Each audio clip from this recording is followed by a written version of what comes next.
Assalomu alaykum. Bugun xudo xolisi bodringlarimizni ekkanimizga 4 kun bo'ldi, ya'ni 4-kuni.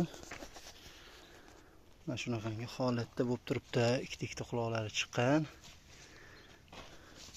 Bu yerda endi mana harakat qilayotgan ekan. Bu ham chiqqan. Bu ham.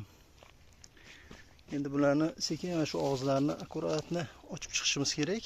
Sababi plyonkamiz tegib qolmasligi kerak. Agar plyonkamiz tegib qolsa, ularning tanasini kuydiradi issiqlikdan-da. Shuning uchun nozik joyi shu.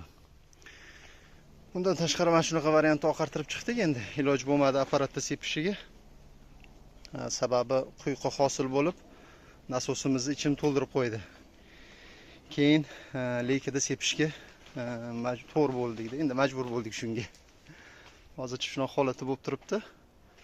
Xudo xolisa bizani kuzatishda davom eting. Qolgan ma'lumotlarni ham qo'yib borishga harakat qilamiz. Salomat bo'linglar.